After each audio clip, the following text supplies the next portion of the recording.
কেউ যদি ধর্ম প্রতিপালন করে কিন্তু এটি যদি লোক দেখানো হয় কিংবা এটি যদি হিংসার বশবর্তী হয়ে করে, তাহলে সে কোনোদিন আমায় অর্জুন প্রাপ্ত হবে না। শ্লোকটা কি?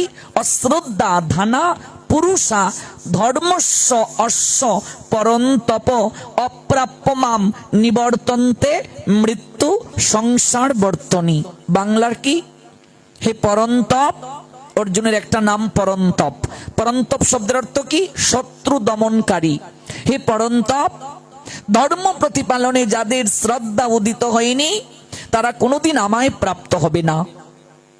আর তারা যদি আমায় কোনোদিন প্রাপ্ত না হয় তাহলে তাদের গতি কি হবে জানো? তাদের দশাটা কি হবে জানো? অপ্রাপ্য মাম, আমায় পাবে না, না পেলে নিবর্তন্তে মৃত্যু সংসার বর্তনী। এই সংস্কৃতের বাংলা কি? বাংলাটা হলো সে বারংবার সংসার মৃত্যু কূপে ফিরে আসবে, আর এখানে এসে দুঃখ পাবে, এটা শাস্তির জায়গা, এখানে এসে যন্ত্রণা পাবে। তাহলে এই যে চারিদিকে চলছে ঈর্ষার বশবর্তী হয়ে, মাৎসর্যের বশবর্তী হয়ে অনুষ্ঠান পূজা সকল কিছু চলছে, তো এটি ধ্বংসের যুগ। সত্যযুগে আয়ু ছিল যুগের 17,28,000 বছর, মানুষ বাঁচতে পারত 1,00,000 বছর। আমার সত্যযুগে কত বছর বাঁচত মানুষ?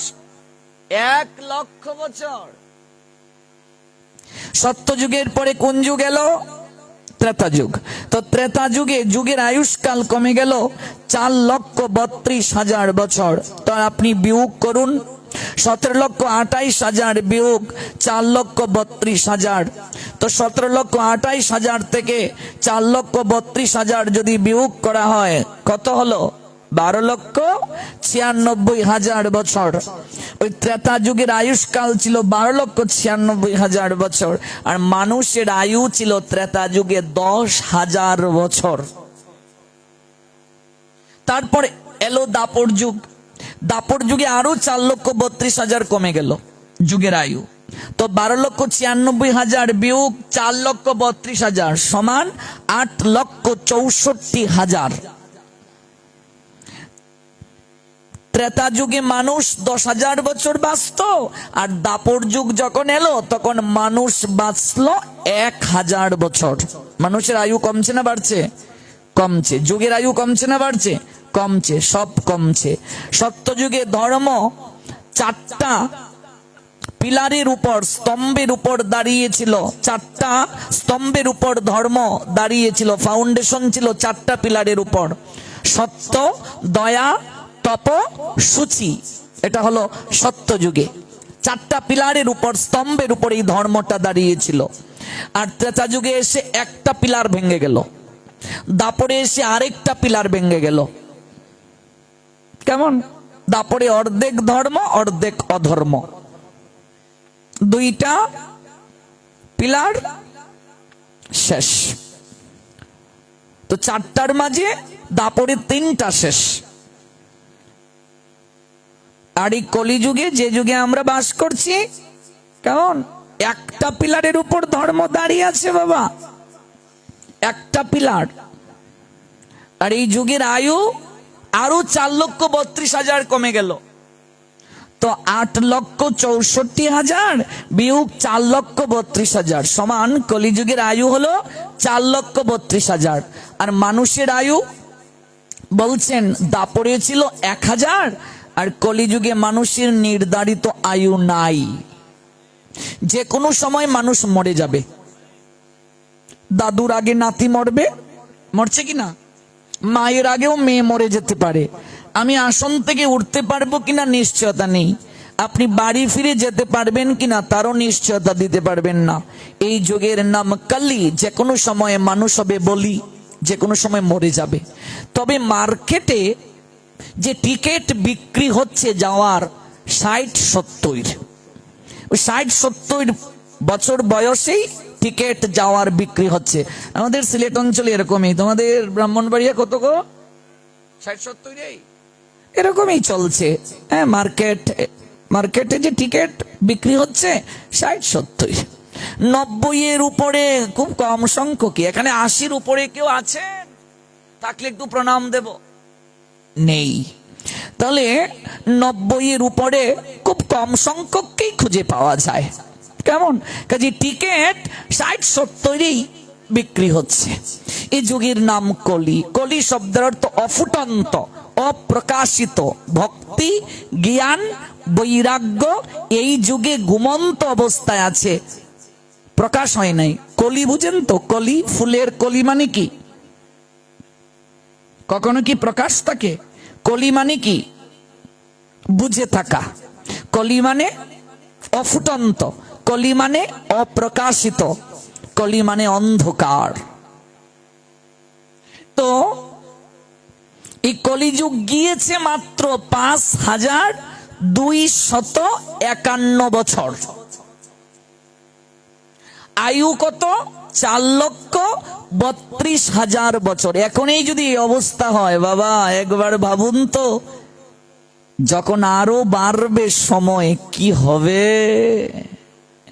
এখনই যদি এই অবস্থা হয়, প্রশ্নটা হলো সনাতন থেকে যদি সকল কিছুর সৃষ্টি হয় তাহলে সনাতনীদের এই দুর্দৈব অবস্থা কেন? তার কারণ হলো এটা ধ্বংসের যুগ। কলি যুগের শেষ প্রান্তে মানুষ রাস্তায় পশুর মতো যৌন সঙ্গ করবে, অবাধে যৌন সঙ্গ করবে, পশু যেমন করে। লজ্জা কমে যাবে মানুষের। এখনই তো আর লজ্জা নাই, আগের মতো পোলাপানের লজ্জা নেই।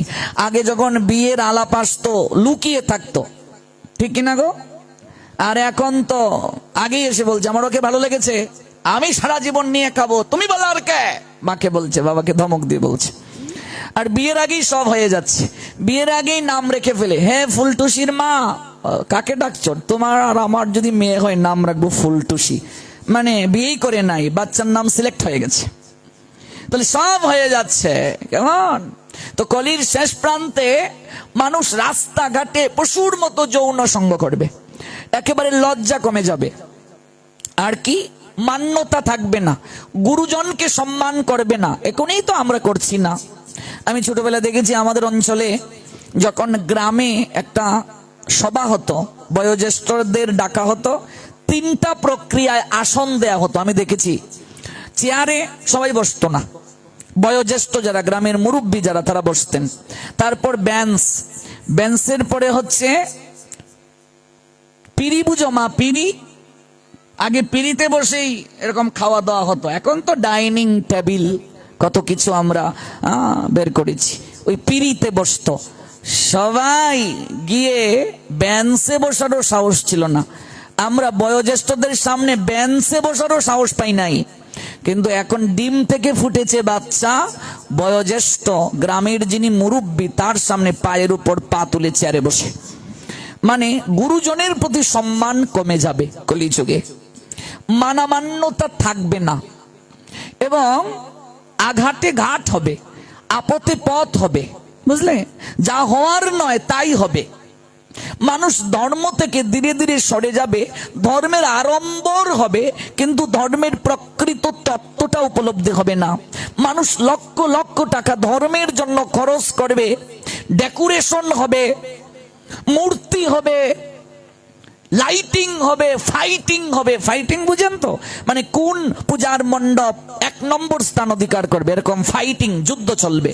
ওরার থেকে আমরা বেশি পিয়ার সাউন্ড আনবো, আমরা বেশি সাজাবো, ফাইটিং হবে, লাইটিং হবে, মূর্তি হবে, সব হবে। কিন্তু যার পুজো করছে তার সম্বন্ধে কিছু জানবে না, তার আদর্শ পালন করবে না।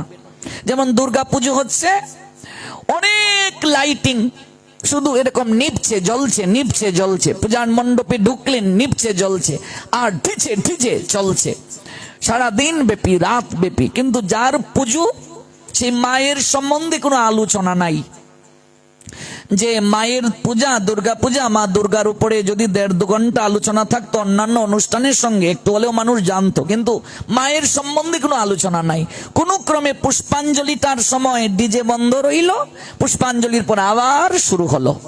চারিদিকে ধর্মের আড়ম্বর থাকবে। কেমন? ওই কলির লক্ষণ প্রসঙ্গে ওই প্রশ্নটা করেছিলেন ভীম ভগবানকে।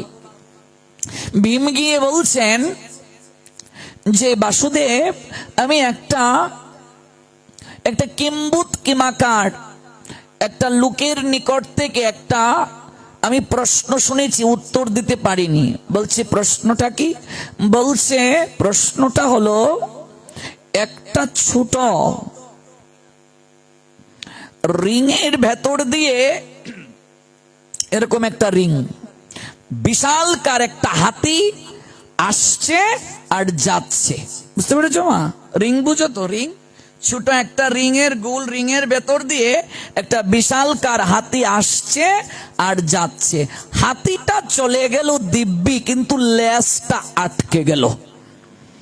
ভীম বলছে, ও মা, এ আবার কেমন প্রশ্ন? বিশাল হাতি চলে যায় নাকি একটা রিং এর ভেতর দিয়ে? আচ্ছা, তা না হয় মানলাম হাতিটা চলে গেল, হাতির এত মোটা দেহটা চলে গেল, কিন্তু লেজটা আটকে গেল। হ্যাঁ, লেজের আর কতটুকু সাইজ? লেজ আটকে গেল, লেজটা যেতে পারলো না, হাতিটা চলে গেল। গোবিন্দ মুস্কি মুস্কি হেসে বললেন, ওই কলিযুগে তাই হবে ভীম। মানুষ হাতির শরীরের নিয়ে আড়ম্বরে ধর্ম অনুষ্ঠানের আয়োজন করবে, ধেই ধেই করে নাচবে, ধেই ধেই করে মানুষ ওই ধর্মীয় অনুষ্ঠানে যাবে, আসবে, খিচুড়ি খাবে, কিন্তু ওই লেজের নিয়ে যা নেওয়ার কথা নিতে পারবে না, আটকে যাবে। অর্থাৎ শেষের দিনে আটকে যাবে, যেতে পারবে না। চারিদিকে ধর্মের আড়ম্বর চলবে, কিন্তু এর থেকে যে আদর্শটা নেওয়ার কথা, এ থেকে আমি যে শিক্ষাটা নেব, এটা আমরা নিতে পারবো না কলিযুগে। পিছিয়ে যান 20 বছর, বেশি দূর পিছানোর কথা বলবো না। এই 20 বছর আগেও 10 গ্রাম হেঁটে মানুষ একটা নাম যজ্ঞে যেত, আমরাও দেখেছি। আমার বয়স আর কত, এখানে অনেকের আমি ছেলের বয়সী, নাতির বয়সী। তো আমি যদি দেখেছি, আপনারা তো আরো অনেক সুন্দর দেখেছেন। শ্রদ্ধা ছিল, ভক্তি ছিল, পূজার অনুষ্ঠান সংখ্যা কম ছিল, কিন্তু মানুষের মাঝে শ্রদ্ধা ছিল, ভক্তি ছিল। নামযজ্ঞের অনুষ্ঠানের সংখ্যাটা কম ছিল, এখন তো পাড়ায় পাড়ায় হচ্ছে, কিন্তু শ্রদ্ধা ছিল। আমরা মায়ের সঙ্গে গিয়েছি, কলা পাতায় খিচুড়ি প্রসাদ খেয়েছি। খেয়েছো মা? ওই কলা পাতার পরে এলো সমিতি থেকে সিলভারের থালা, কেমন? এরপরে এলো স্টিলের থালা, কেমন? এগুলোতে আমরা প্রসাদ পেয়েছি। এরপরে বর্তমানে আছে ওয়ান টাইম, বুঝতে পেরেছো? খেলে ফেলে দিলে, মানে ওয়ান টাইম। ওই শ্রদ্ধা ওয়ান টাইম, পূজার অনুষ্ঠানে প্রসাদ খেলে, প্রসাদের ক্রিয়া বুঝলাম না, খেলাম ফেলে দিলাম, মানে এলাম সব ফেলে চলে গেলাম। ওয়ান টাইম, ওয়ান টাইমের যুগ তো এখন, চারিদিকে ওয়ান টাইম, সবকিছু ওয়ান টাইম। তো যখন মানুষ এক জায়গায় আনন্দ, বাজারে বসে কলা পাতায় প্রসাদ পেত, সে কি আনন্দ ছিল, শ্রদ্ধা ছিল, ভক্তি ছিল মানুষের মাঝে। ওই ধূপের গ্রানে, আরতির ছন্দে, ঢাকের তালে তালে পূজার মণ্ডপে মানুষ নৃত্য করত। আর এখন কে দিল পীড়িতের বেড়া, লিচুরো বাগানে চলছে গান। আর এই নাম যজ্ঞ অনুষ্ঠানে মানুষ ভাবে বিভোর হতো, প্রেমে বিহবল হতো, কাঁদতো, ধুলায় লুটিয়ে পড়তো। এখন আমরা এসে বসতে চাই না, মাটিতে বসতে চাই না, আমার কাপড়টা যদি একটু একটু নোংরা হয়ে যায়। অথচ ধুলা মাকড়ে আনন্দে, এই ধুলাটা সাধারণ নয়, ধুলা তো নয়, ধুলা তো নয়, গুপি পদ রেণু, সেই ধুলা মাখিয়া গেল নন্দের ছেলে কানু। গুপির পদের ধুলা যদি পরে পাপির গায়ে, নাচিতে নাচিতে পাপি বৈকুণ্ঠেতে যায়। ধুলা মাখরে আনন্দ হয়ে এই না ব্রজের ধুলা। তো দিন থেকে দিন মানুষের মাঝে শ্রদ্ধা কমছে, ভক্তিটা কমছে, আয়ুও কমে যাচ্ছে। অন্নগত প্রাণ আমরা জুনিগত মন। কলির শেষ প্রান্তে শাস্ত্র গ্রন্থকে মানুষ পুড়িয়ে দেবে, বুঝলে মা? ধর্মের বিপাক্ষিক যারা, ওদের শক্তি বেশি থাকবে। ধর্মের যারা বিপক্ষ, ওদের শক্তি বেশি থাকবে। আমরা এখন চারিদিকে দেখতে পাচ্ছি এগুলো। ওরাই অসুর, ওদের সংখ্যা বেশি থাকবে। কেউ কিচ্ছু বলতে গেলে উল্টু মারতে আসবে। আর কি, 9 বছরের ছেলে হবে বাচ্চার বাবা। কলির যুগের শেষ প্রান্তে মানুষের উচ্চতা দিন থেকে দিন কমে যাবে। 7 বছরের মেয়ে হবে বাচ্চার মা। মানুষের আয়ুও তো কমে যাবে একেবারে। 7 বছরের মেয়ে হবে বাচ্চার মা। মেয়েদের যে ফিজিক্যালি ট্রাবল, এটা খুব দ্রুত গতিতে হয়ে যাবে, খুব নিকটে চলে আসবে। আর কি, চারিদিকে অনাচার অবিচার চলবে। যারা কেবল এই গ্রন্থকে আঁকড়ে ধরবে ওরা মার খাবে, যারা ভগবানকে স্মরণ মনন করে থাকবে ওরা মার খাবে। চারিদিকে যখন এইভাবে অনাচার অবিচার চলবে, দিন থেকে দিন মানুষ ধর্ম ত্যাগ করবে। কলির শেষ প্রান্তে একেবারে ধর্ম ত্যাগের হিড়িক চলবে। সবাই ম্লেচ্ছ যবনের দিকে ছুটবে, ম্লেচ্ছ হয়ে যাবে। তখনই ভগবান আসবেন কল্কি অবতার রূপে, এসে ধ্বংস হবে। ধ্বংসের পর এই পৃথিবীতে আর কোনো মত, কোনো পথ থাকবে না, কোনো ধর্ম থাকবে না। একটাই ধর্ম থাকবে, সব ধ্বংস হবে। সেই ধর্মের নাম হলো সনাতন ধর্ম। এই জন্য ভগবান বলছেন, আমার থেকে সকল কিছুর সৃষ্টি হয়েছে। I am the source of all spiritual and material worlds. Everything emanates from me. The intelligent person who perfectly know the end goes in my devotional service and worship me with all their heart, said all powered supreme being Krishna. Shrimad Bhagavad Gita 10 chapter বিভূতি যোগ 8 verse। যদি আমরা সংস্কৃতে বলি, অহম সর্বস্ব প্রভব মত্ত সর্বম প্রবর্ততে ইতি মত্তা ভজন্তে মাম বুদা ভাব সমন্বিতা। বাংলায় বললে, হে অর্জুন, আমার থেকে সকল কিছুর সৃষ্টি হয়েছে। আমি জড় চেতন জগতের সকল কিছুর উৎস।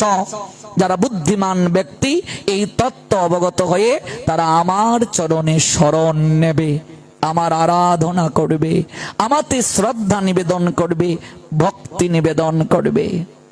কাজে আপনারা বুদ্ধিমান, তা না হলে তো আসতেন না এই কথা শ্রবণ করার জন্য।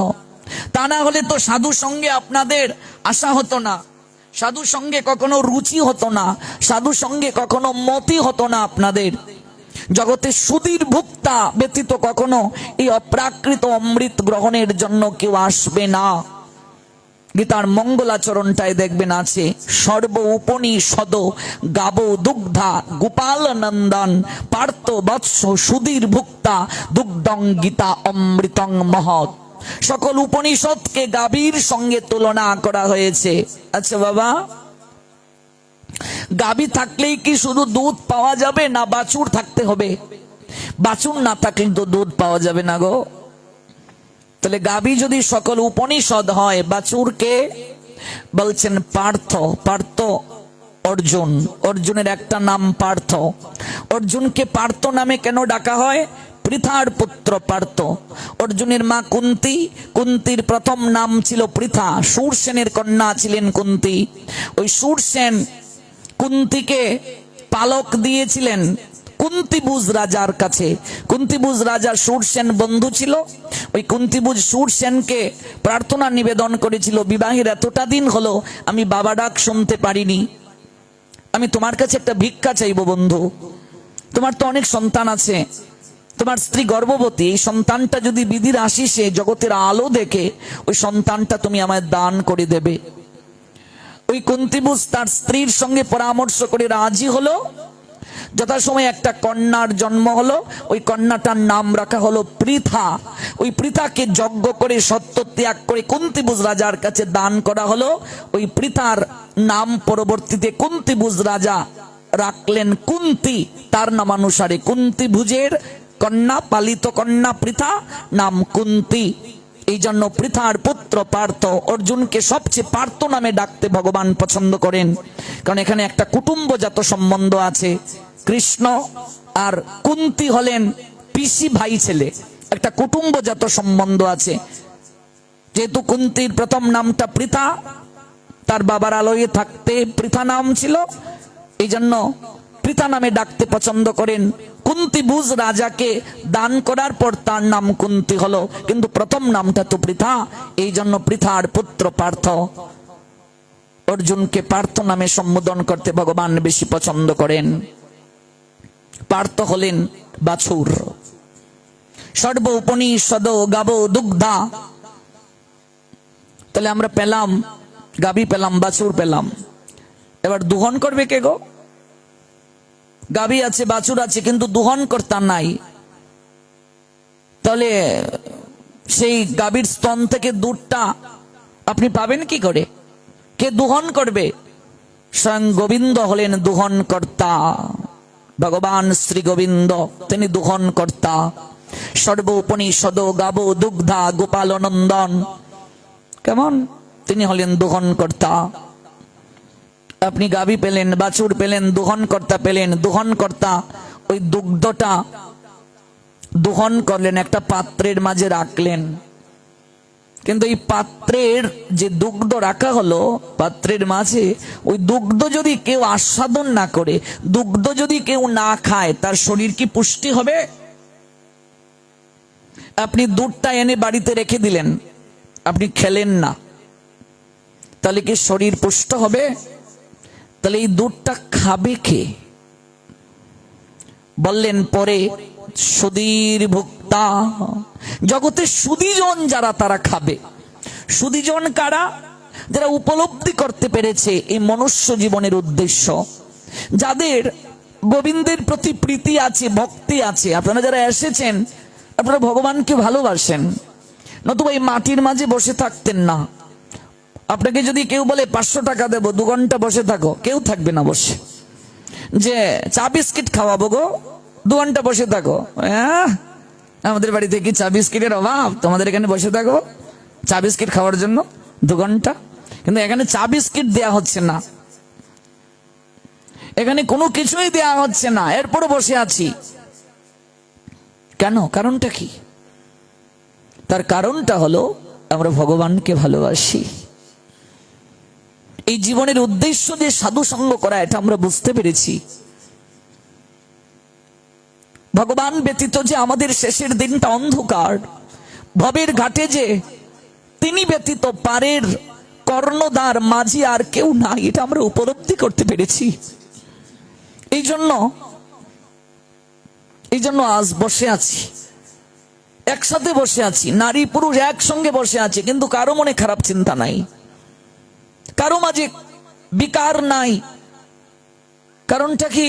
এখানে আমরা এমন কথা শ্রবণ করছি, যে কথা শ্রবণ করার সঙ্গে সঙ্গে আমাদের মন শীতল হয়ে যাচ্ছে, আমাদের ইন্দ্রিয়টা উত্তেজিত হচ্ছে না, আমাদের ইন্দ্রিয়টা শিথিল হয়ে যাচ্ছে, মনটা নরম হয়ে যাচ্ছে, হৃদয়টা দ্রবীভূত হয়ে যাচ্ছে, আর কেবল উপলব্ধি হচ্ছে, হে গোবিন্দ, জীবনের বেলা চলে যাচ্ছে, আজও তো তোমায় ডাকতে পারলাম না, আজও তো তোমাকে প্রাণ ভরে 2 ফোঁটা নয়নের জল দিয়ে তোমার পাদ প্রক্ষালন করতে পারলাম না। মানুষ যে উপলব্ধি করতে পারে, সে হাউমাউ করে কাঁদে, তখন তার ঘাড় ফিরানোর সময় নাই, কে কি করছে, কে কি করছে দেখার সময় নাই, হাসার সময় নাই। সে তখন নয়ন জলে অঞ্জলি দিয়ে যায় সাধু সঙ্গে, আর সাধুর চরণে প্রার্থনা করে, আলিঙ্গন করে, গড়াগড়ি দেয়, ধুলিকণা নিয়ে যায়। হে গো, তোমরা তো ভগবানের বিশেষ কৃপা প্রাপ্ত, আমার হলো না গো, তোমরা আমার হয়ে আবেদন জানাও, শেষের দিনে আমিও যেন গোবিন্দ চরণ লাভ করতে পারি, গৌর প্রেমানন্দে আমিও যেন কৃষ্ণ চরণ লাভ করতে পারি, আমারও যেন শেষের দিনটা সুগম হয় গো, আমারও যেন শেষের দিনটা সুগম হয়, আমিও যেন এই পরম আনন্দ লাভ করতে পারি। কেবল এই অনুভব ব্যতীত আর কিছু নাই। এক জায়গায় আমরা বসে আছি, মাটিতে বসে আছি, নিচু না হলে কিছু পাওয়া যায় না। যদি হতে পারো নিচু, তবে পাবে কিছু, জগতে নিচু না হলে কিছু পাওয়া যায় না। যে হবে নতি, তার হবে মুক্তি, নতি না হলে মুক্তি পাওয়া যায় না, নতি না হলে কখনো বিশুদ্ধ প্রেম ভক্তি পাওয়া যায় না। এই জন্য আসি আমরা, এই জন্য বসি আমরা, ভগবানকে ভালোবাসি বলে। সুধীর ভোক্তা, সুধীজন আসবে, কে কে আসবে না? নমাম দুষ্কৃতি নমুরা, 7ম অধ্যায় জ্ঞান বিজ্ঞান যুগের 15 নং শ্লোকে আছে গীতায়। প্রপদ্যন্তে নরাধমা মায়া পরিত জ্ঞানা আসুরম ভাবমাশ্রিতম। 4 প্রকার ব্যক্তি আসবে না। নমাম দুষ্কৃতিন মুরা, ন মানে না, মাম মানে আমাকে, আমাকে পাবে না অর্জুন। কারা জানো? মুরা ব্যক্তি। প্রপদ্যন্তে নরাধমা, চেহারাটা নরের মতো, নর মানে মানুষ, কিন্তু মানুষের কোনো গুণাবলী নাই, বিচার করার ক্ষমতা নাই, বুদ্ধিটাকে কাজে লাগাচ্ছে না, কেমন খাই দাই ঘুমাই আনন্দ ফুর্তি করছি। কিন্তু একটা পশু, সে তো সাধু সঙ্গ করতে পারে না। একটা কুকুর যদি এখানে আসে, ওকে আমরা তাড়িয়ে দেব। একটা কুকুরের এত সুন্দর করে কথা বলার শক্তি নাই। একটা কুকুর কৃষ্ণ প্রসাদ আস্বাদন করার সুযোগ পায় না।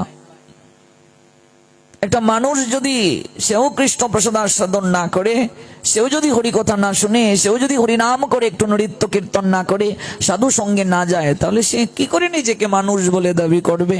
এরকম যে সে কোনোদিন আমায় পাবে না।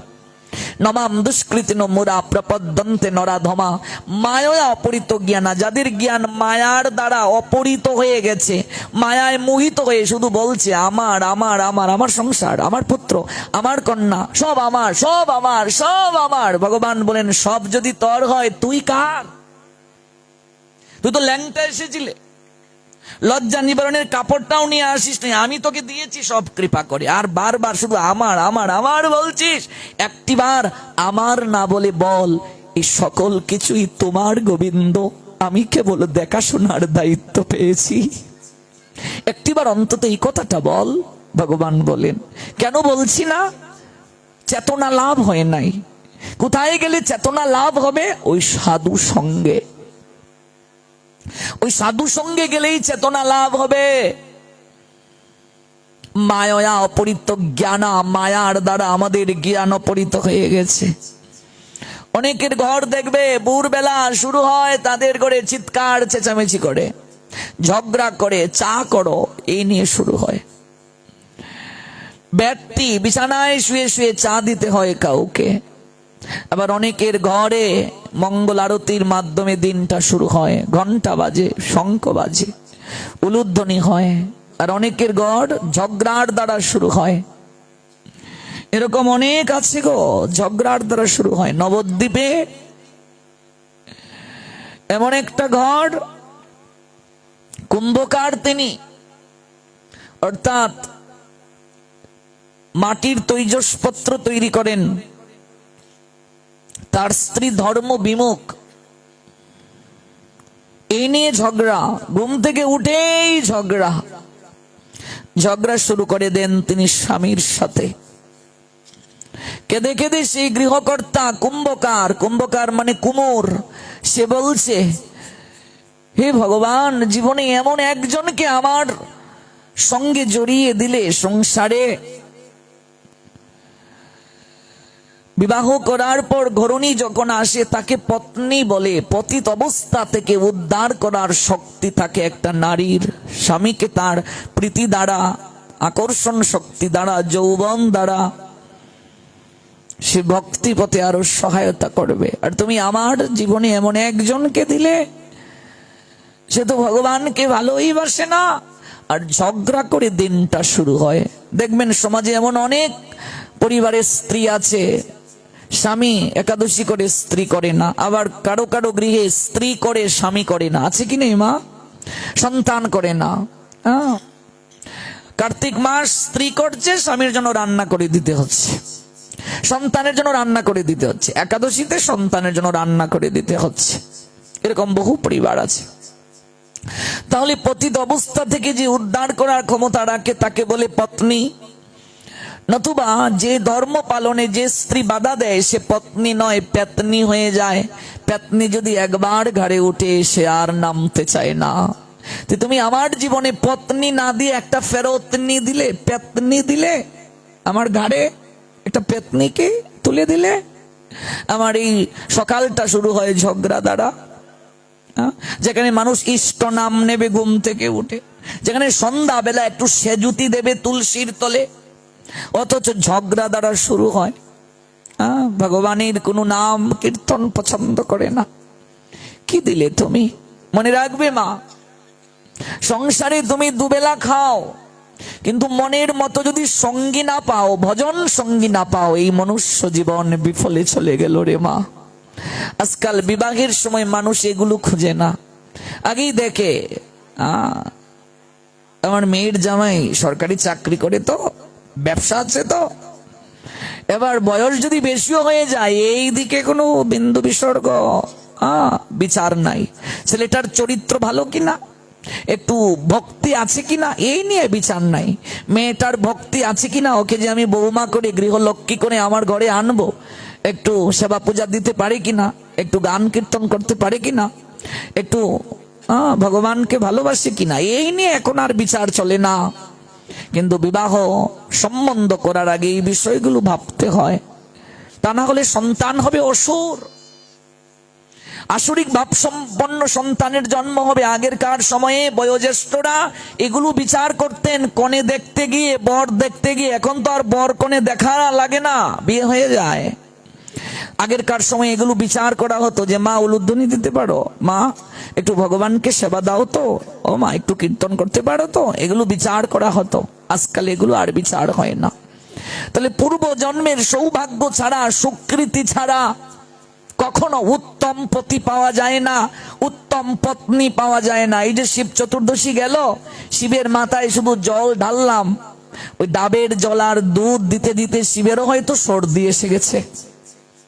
আর ওই বেল পাতা দিতে দিতে বুঝা শিবের মাথায়, কিন্তু একটিবারও কি চাইতে হয় শিবের কাছে জানলাম না। অনেকে গিয়ে কত কামনা, কত বাসনার কথা শিবকে জানালো, কিন্তু একটিবার কি অনুভব করেছি? দক্ষ কন্যা সতী, সতীরই তো এক রূপ পার্বতী পড়ে। দক্ষ কন্যা, দক্ষ মহারাজ, রাজা, রাজার কন্যা হলেন সতী। ওমা সতীর নাম শুনেছ তো? রাজার কন্যা, সে শ্মশানচারীকে বর রূপে কেন বিবেচনা করলো? ভিখারিকে কেন বিবেচনা করলো? বাবা বলছে দক্ষ, হেরে তোর কেমন পছন্দ? একটা ভিখারিকে পছন্দ করলে যে শ্মশানে থাকে, ছাই ভস্য মাকে, কি আছে ওর? তুই রাজকুমারী, তোর এই পছন্দ? একটা শ্মশানচারীকে পছন্দ করলে সারা গায়ে ছাই মাকে, বাঘের চামড়া মা গায়ে দিয়েছে, ধুতুরা ফুল, যে ফুলে বিষ আছে ওই ফুল নাকি তার প্রিয়। ওরে কাকে পছন্দ করলি তুই? তুই না রাজকন্যা, একটা রাজার মেয়ে শ্মশানচারীর স্ত্রী হবে। কেন পছন্দ করলেন সতী মহাদেবকে? একটা গুণ দেখে পছন্দ করলেন, শুধু রূপ দেখে পছন্দ করেননি। মহাদেবের মতো রূপবান জগতে বিরল, এই জন্য মহাদেবের একটা নাম সুন্দর আনন্দ, সত্যম শিবম সুন্দরম। মহাদেবের মতো এত সুন্দর রূপ আর কারো নাই। এত সুন্দর মহাদেব। কেমন মহাদেব? সরল, তার মাঝে গরলতা নাই। সাধুর প্রথম গুণটা সরলতা, বৈষ্ণবের প্রথম গুণটা সরলতা। আমি অপরাধ ক্ষমা চেয়ে নিচ্ছি, এটা বলতেই হয়। আজকাল চারিদিকে আমরা অনেকেই বেশ ধারণ করি, তিলক দেই, সাত্বিক আহার গ্রহণ করি, কিন্তু আমাদের মাঝে সরলতা এখনো আসে নাই। আমরা কেবল বেশ ধারণ করছি সাধুর, কিন্তু আমরা সরল হতে পারছি না।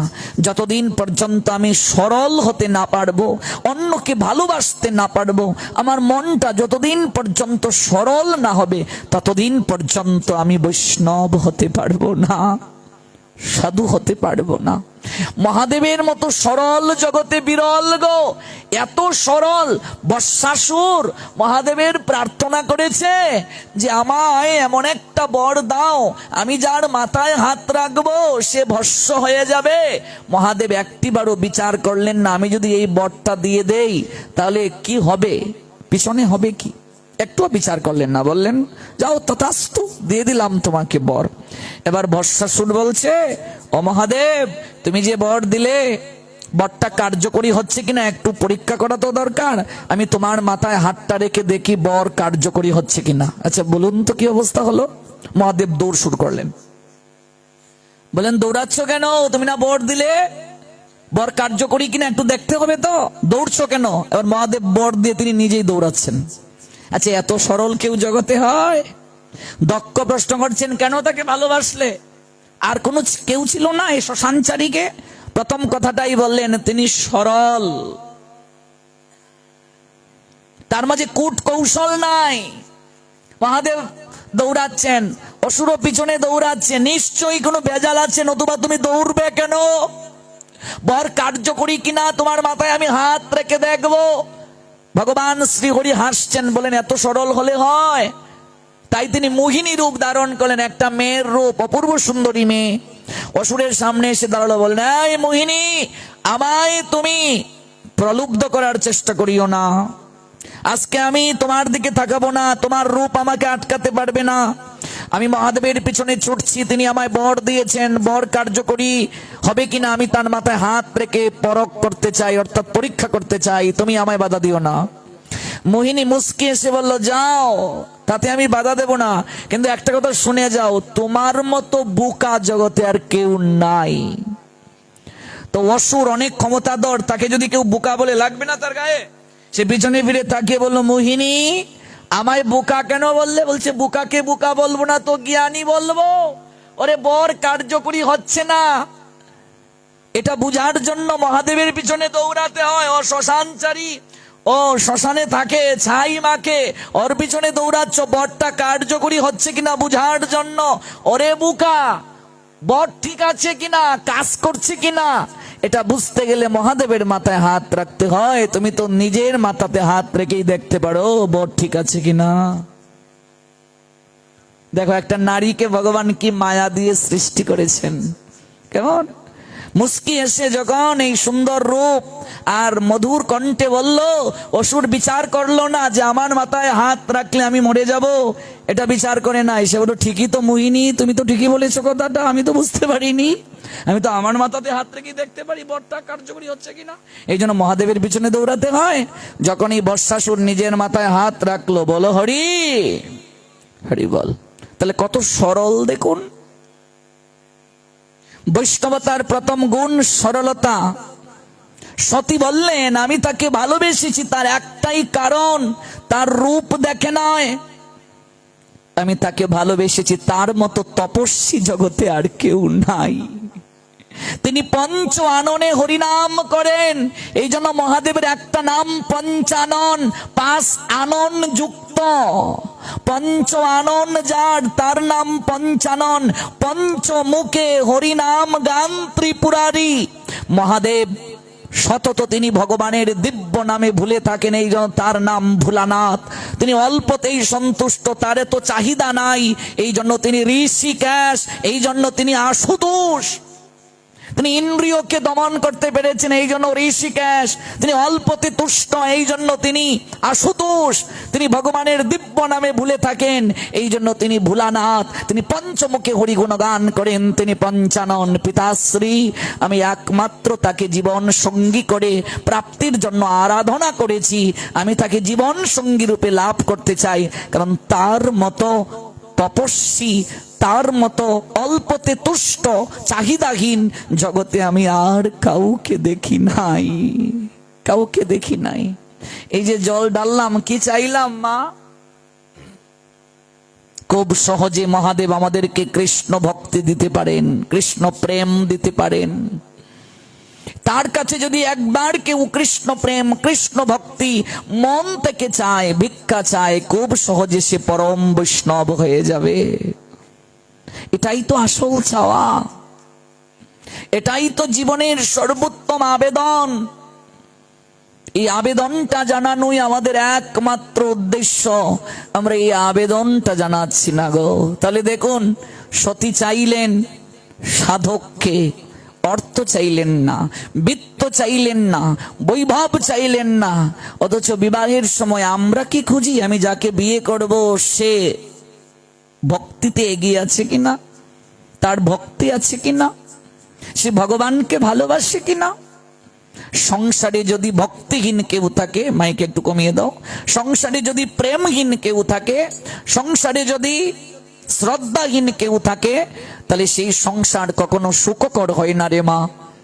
সেই সংসার যন্ত্রণায় ভরে যায়। ওই কুম্ভকার বলছেন, এমন একজনকে আমার জীবনে জুটিয়ে দিলে যার সকালটা শুরু হয় ঝগড়ার দ্বারা। তোমাকে তো আমি একটিবারও চিনতে পারলাম না। কুম্ভকার দুঃখ প্রকাশ করে বলছেন, ভগবান তোমায় সৃষ্টি করেও বুঝলেন না, আমি তোমায় এতকাল সংসার করে তোমার সঙ্গে আমি তোমায় বুঝতে পারলাম না, জানতে পারলাম না, অন্তত একটু হরিনাম করো। তিনি বলে উঠলেন, হরিনাম করব? হরিনাম যারা করে তাদের বুঝি জীবনে দুঃখ আসে না?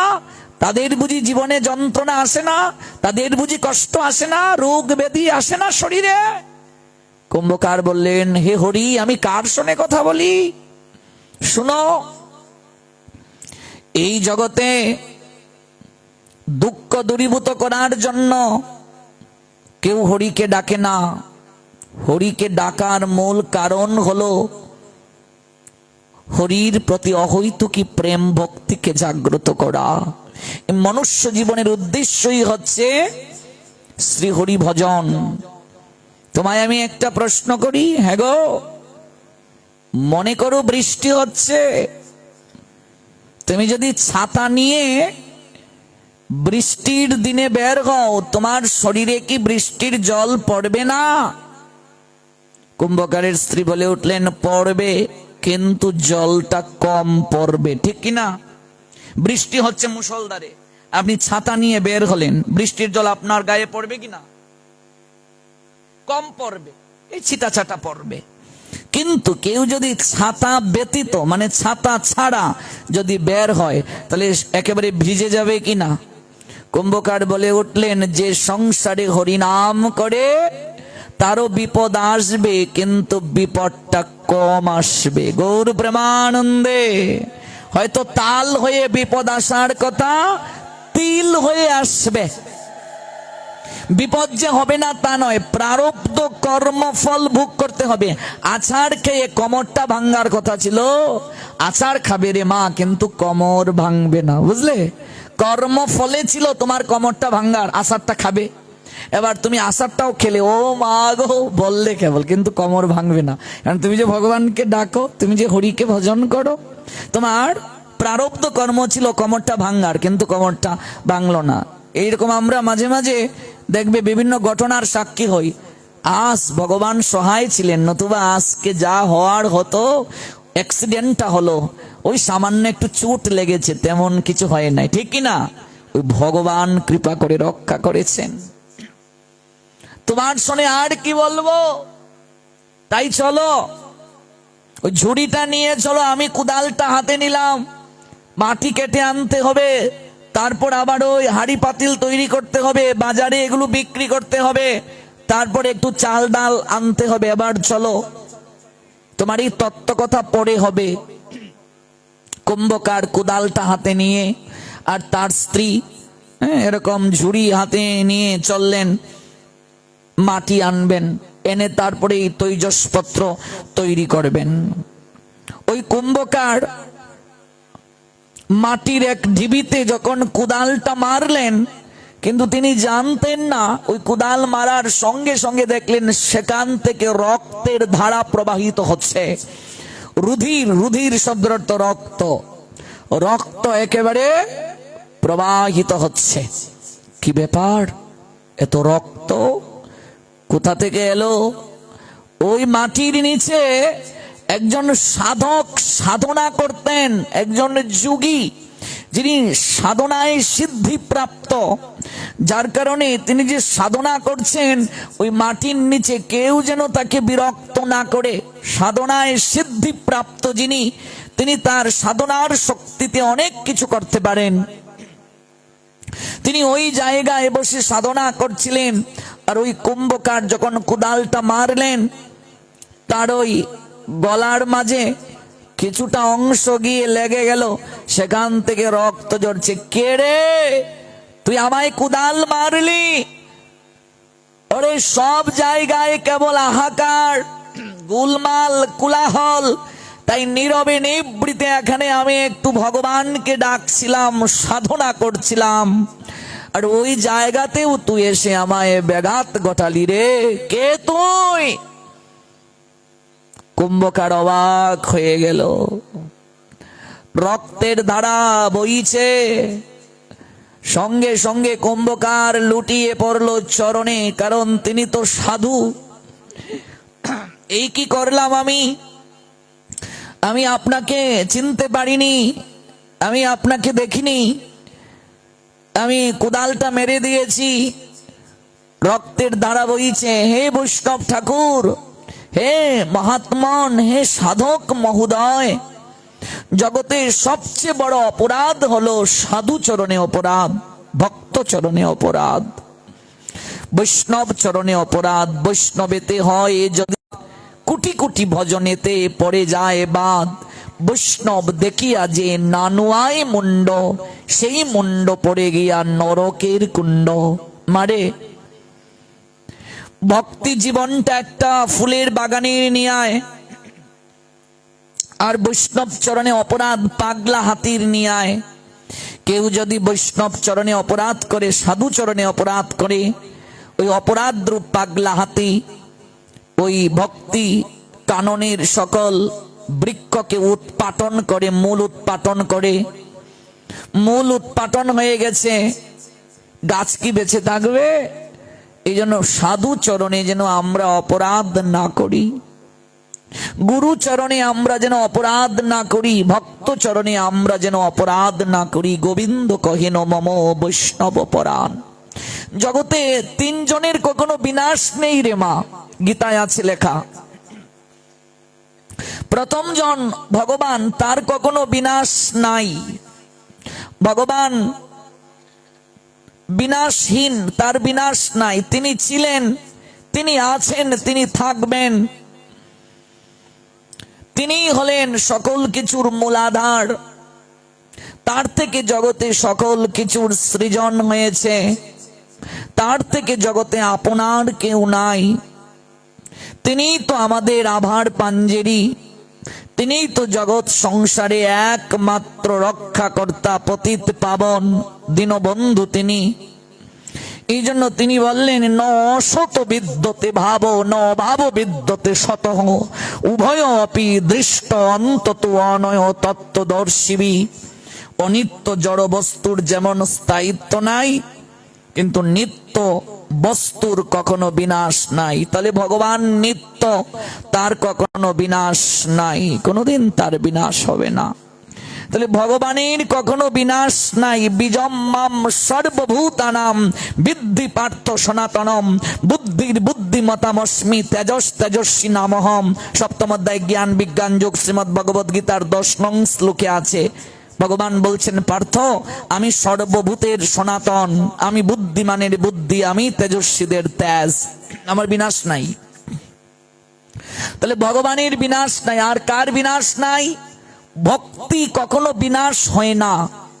এই যে আমরা কিছুটা সময়ের জন্য এখানে সাধু সঙ্গে ভক্তি যাজন করছি, ভক্তির অনুশীলন করছি, একটু কৃপা প্রাপ্তির জন্য এসেছি, একটু প্রেম ভক্তি লাভের আশায় মাটিতে বসেছি, ছুটে এসেছি। অনেকে বসতে পারি না, হাঁটুতে ব্যথা করে, কোমরে ব্যথা করে, এরপরও কষ্ট করে বসে আছি। কিসের আশায়? একটু ভক্তি লাভের আশায়। এই ভক্তি কখনো নষ্ট হয় না রে মা। কোথায় আছে? গীতায় আছে, 2য় অধ্যায় সাংখ্য যুগের 40 নং শ্লোকে। ন ইহ অবিক্রম নাশ অস্তি প্রত্যবায় ন বিদ্যতে, স্বল্পমপি অশ্ব ধর্মস্য ত্রায়তে মহত ভয়াত। হে অর্জুন, ভক্তি যুগের অনুশীলন কখনো বিনাশ হয় না। এর কিঞ্চিত অনুষ্ঠান আয়োজনকারীকে সংসার রূপ মহাভয় থেকে পরিত্রাণ করে অন্তিমে আমার চরণ সে প্রাপ্ত হয়। অর্জুন, আপনি 1 ঘন্টাই শুনলেন, 2 ঘন্টা শুনলেন, 2.5 ঘন্টা শুনলেন, তাও পারলেন না। আপনি 2 মিনিট শুনলেন, তাও পারলেন না। লব মাত্র সাধু সঙ্গে সর্বসিদ্ধি হয়, এটি নষ্ট হবে না। আপনি 1 মাস প্রসাদ পেলেন, তারপর আর পারলেন না, এই 1 মাসের রেজাল্ট আপনার নষ্ট হবে না, এটা সঞ্চয় থাকবে। ভক্তি নষ্ট হয় না। অর্জুন প্রশ্ন করলেন, 1 জন্মে কেউ যদি সম্পূর্ণ করতে না পারে মাধব, তার অবস্থাটা কি হবে? ভগবান বললেন সে চিহ্ন মেঘের মতো আকাশে ঘুরে বেড়াবে না, আমি পরবর্তী জন্মে তাকে সুযোগ দেব, সে ধনীর গড়ে জন্ম নেবে, অর্থাৎ যে জায়গায় সে শেষ করেছে ওই জায়গা থেকে সে আবার শুরু করবে। সে কৃষ্ণ ধনে ধনী একজন কৃষ্ণ ভক্তিমতী মায়ের গর্ভে জন্ম নেবে। মহাজন তাই প্রার্থনা করলেন, আবার যদি পাঠাও ভবে কৃষ্ণ ভক্ত মায়ের ঘরে, আমি জন্ম নিয়ে করি যেন কৃষ্ণ ভক্তের দুগ্ধ পান। ভক্তি নষ্ট হয় না, নষ্ট হয় না মা। পূর্ব জন্মে আমরা কিছু না কিছু করে এসেছিলাম, যার কারণে এই সাধু সঙ্গে গিয়ে একটু বসার হৃদয়ে লালসা এসেছে। জগতে এমন অনেক লোক আছে দেখবে এই 2 দিন গীতা পাঠের মাঝে একদিনও আসবে না, আছে কি নাই? প্রণামও দেবে না। এই যে কীর্তন চলবে আপনাদের এই 24 প্রহর ব্যাপী কীর্তন দেখবে, এমন অনেক লোক আছে এলাকায় একদিনও আসার সুযোগ পায় নাই, আছে কি নাই? একদিনও সুযোগ পায় নাই প্রণাম দেওয়ার, একটা দিনও সময় পায় নাই প্রণাম দেবে। তাহলে আপনি এলেন, আরেকজন কেন এলো না? আপনার হৃদয় আনচান করছে একটু গীতা পাঠ শুনতে যাব, আরেকজনের হৃদয় আনচান করে না কেন? কারণ পূর্ব জন্মে তার স্বীকৃতি নাই, পূর্ব জন্মে সৎকার্য করে নাই, সাধু সেবা করে নাই, ভক্তি যাজন করে নাই। আপনি কিছু না কিছু করে এসেছিলেন, ওই জায়গায় শেষ করতে পারেন নাই, তাই এই জন্মে আবার শুরু করেছেন। নইহ অবিক্রমণা স্বস্তি প্রত্যবায় নবিদ্যতে স্বল্পমপি অশ্ব ধর্মস্য ত্রায়তে মহত ভয়াত। ভগবান বলেন ভক্তি কখনো নষ্ট হয় না অর্জুন। আর কার নষ্ট হয় না? ভক্তের কখনো বিনাশ হয় না। কোথায় আছে? এই নবম অধ্যায় রাজবিদ্যা রাজগুজ্জ যুগ শ্রীমদ ভগবদ গীতায়, ক্ষিপ্রম ভবতি ধর্মাত্মা শশ্বৎ শান্তিম নিগচ্ছতি কুন্তেয় প্রতি জানি হে নমে ভক্ত প্রণশ্যতি। হে কুন্তির পুত্র অর্জুন, তুমি আমার হয়ে জগতের সবাইকে জানিয়ে দাও, আমার ভক্তের কখনো জগৎ সংসারে বিনাশ হয় না, আমার ভক্ত বিনাশ হয় না। নিতাই চরণ সত্য তাহার সেবক নিত্য। গৌর নিত্যানন্দের ভক্ত যারা, কৃষ্ণ ভক্ত যারা, তাদের কখনো বিনাশ নাই।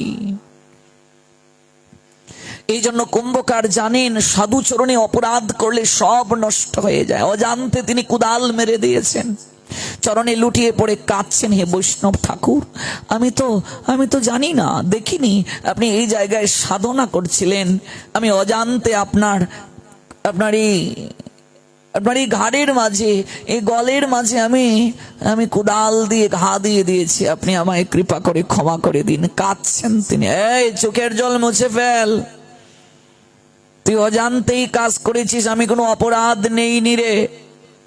শোন, আমি কতকাল ধরে এই জায়গায় সাধনা করছিলাম, তুই আমার ওই সাধনা ভঙ্গ করলি। চল, তোর গৃহে আমি ভিক্ষা করতে যাব। ভিক্ষা মানে প্রসাদ, মনে রাখবে। তোর গৃহে একটু ভিক্ষা করতে যাব। শোন, তোর গৃহে এমন কোন বাসন আছে যে বাসনে অমেদ্য রান্না হয় নাই? সাত্বিক রান্না করে একটু ভগবানকে নিবেদন করে আমি প্রসাদ পাবো, এমন কোন ব্যবস্থা আছে? এমন কোন বিছানা আছে যে বিছানা পবিত্র, কেউ শয়ন করেনি, অসৎ কার্য হয়নি? আছে কি? তাহলে আমি তোর গৃহে এক রাত্রি যাপন করব। মারে, সব সময় আপনি প্রসাদ যদি গ্রহণ নাও করতে পারেন, অন্তত বাড়িতে সাত্বিক বাসন কিছু রাখা প্রয়োজন। অন্তত সাধু এলে যেন কারো বাড়িতে বাসন আনার জন্য দৌড়াতে না হয়। দামোদর মাসে যেন একটু সাত্বিক রন্ধন করে প্রভুকে দিয়ে পেতে পারেন। পারণে যেন একটু সাত্বিক রান্না করে ভগবানকে দিয়ে পেতে পারেন। অন্তত রবিবার, বৃহস্পতিবার, অমাবস্যা, পূর্ণিমা, সংক্রান্তি, বৃহস্পতিবার এগুলোতে মাছ মাংস খেতে নাই, তাহলে শরীরে কঠিন ব্যাধি হয়। তিথির সঙ্গে শরীরের যোগসূত্র আছে, এই বিশেষ তিথিতে যেন আপনি সাত্বিক আহার করতে পারেন। আছে কি এরকম কোনো বাসন? তাহলে তোর গৃহে যাব। বল, কাঁদিস না, আছে কি? কুম্ভকার কাঁদতে কাঁদতে লুটিয়ে পড়ে বলছেন, হে মহাত্মন, আমি এমনই হতভাগা, আমার সকালটা শুরু হয় ঝগড়ার দ্বারা, আমার প্রাণ বড় উচাটন, এই সংসারের বিষয় ও জ্বালা, আর আমার স্ত্রী ভক্তি বিমুখ, আমার আর ভালো লাগে না। কত কাঁদি গোবিন্দ চরণে, তুমি আমায় নিয়ে যাও, কিন্তু তিনি আমার ডাক শোনেন না। আমার গৃহে এমন কোন সাত্বিক বাসন নাই যে বাসনে একটু রান্না করে আপনি ভগবানকে নিবেদন করে প্রসাদ পেতে পারবেন। এমন কোন বিছানা নাই যেখানে আমি আপনাকে একটু শয়ন করাবো। হে মহাত্মন, এই জগৎ সংসারে মানুষ নিমন্ত্রণ করে সাধুকে তার গৃহে নিতে পারে না। আপনি যেচে আমার গৃহে যাওয়ার জন্য বললেন, কিন্তু আমি এতটা হতভাগা, এতটা দুর্ভাগা, আমি আপনাকে আমার গৃহে একটু নিতে পারলাম না। সাধু বলছেন, হেরে দুর্ভাগ্য তোর, আমি যেচে তোর গৃহে যেতে চাচ্ছিলাম, কতকাল ধরে আমি অন্ন প্রসাদ গ্রহণ করি না, এই জায়গায় আমি সাধনা করছিলাম, তুই আমার সাধনা ভাঙলি। কাঁদিস না, চোখের জল মুছে ফেল। আজ পারিসনি তাতে কি হয়েছে রে? অন্য একদিন ব্যবস্থা নিশ্চয়ই হবে, তখন না হয়ে যাব। তোর ঘরণীকে একটু কাছে আসতে বল। হেরে মা, যৌবন আর কদিন রে মা, অর্ধেক তো তোর চলে গেল, অকাদ্য তো অনেক খেলি, আর কত, একটু ভগবানকে নিবেদন করে প্রসাদ গ্রহণ কর। আজকে যার সঙ্গে ঝগড়া করে দিনটা শুরু করছিস রে, ওর সঙ্গে তোর পরিচয় জন্মের আগে ছিল না, মৃত্যুর পরেও থাকবে না। ওই শেষের দিনটায় তোর কর্ম ফসল তোকে ভোগ করতে হবে। বিচারের কাঠগড়ায় তোকে দাঁড়িয়ে তোর কৃত কর্মের জন্য সেদিন যখন প্রশ্ন করা হবে, উত্তর দিতে হবে, তোকে শাস্তি পেতে হবে রে মারে। দুর্ভাগ্য, সাধু যেচে তোর গৃহে, যেতে চাইলে তুই নিতে পারলি না। যা, যদি পারিস সাত্বিক আহার গ্রহণ করবি, ভগবানকে ডাকবি, সংসারের কার্য করবি, ওই সংসারটা হয়ে যাবে বৈকুণ্ঠের বাগান। স্বামী স্ত্রী দুজন মিলে যদি কৃষ্ণ ভজন করতে পারিস, জীবনটা ধন্য হয়ে যাবে রে মা। যা, যা, যাওয়ার আগে বলে যা, বাবা এই নবদ্বীপে আমি কোন ঘরটায় যাব রে, যেখানে মঙ্গল আরতির মাধ্যমে দিনটা শুরু হয়, একটু প্রসাদ গ্রহণ করতে পারি, এমন একটা ঘরের সন্ধান আমায় দে, যে ঘরটায় গিয়ে আমি একটু ভিক্ষা গ্রহণ করব, যেন আরতির দ্বারা দিনটা শুরু হয়। উলুধ্বনি, শঙ্খধ্বনি, হরিধ্বনি ভোরবেলা যে গৃহে হয় না, সেই গৃহের কখনো মঙ্গল হতে পারে না। এটাকে মঙ্গল আরতি বলে। যে গৃহে মৃদঙ্গ নাই, করতাল নাই, কাশি নাই, এটা হিন্দুর ঘর নয়, এটা শ্মশান।